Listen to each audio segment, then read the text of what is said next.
Kalaboso ang isang street-level individual sa ikinasang joint buy-bust operation ng mga otoridad sa barangay Ipil, Bungabong, Oriental, Mindoro. Narito ang ulat ni Patrolwoman Eloisa Joy Beredo.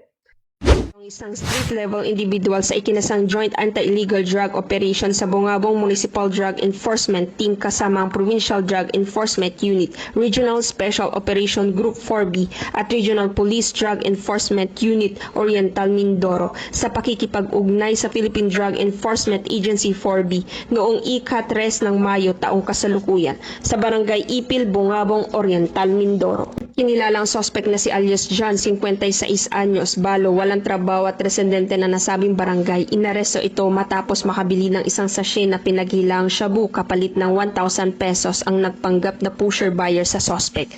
Nakuha din sa suspect ang 2 pang sachet na pinaghilang iligal na droga at ang buy-bust money na ginamit sa operasyon. Tinatayang nasa kabuang timbang ng 5.1 grams ang nakumpiskang pinaghilang iligal na droga at nagkakahalaga ng tinatayang humigit kumulang nasa 30,000 pesos. Ang pagdodokumento at pag-iimbentaryo ng mga nakumpiskang ebidensya sa suspect ay isinagawa ng may presensya ng media representative at barangay official na nasabing barangay.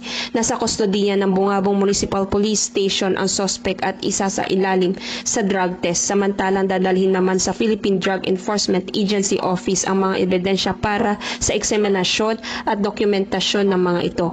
Haharapin ng suspect ang kasong paglabag sa Section 5 at 11 ng Republic Act 9165 o Comprehensive Dangerous Drug Act of 2002.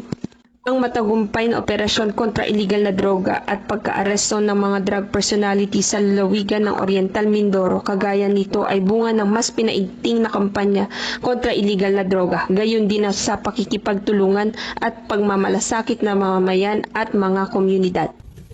Mula dito sa Calapan City, Oriental, Mindoro, ako ang iyong PNN Correspondent Patrolwoman Eloisa Joy V. Beredo, alagad ng batas, tagataguyod ng balitang pulis. Maraming salamat, Patrolwoman Beredo.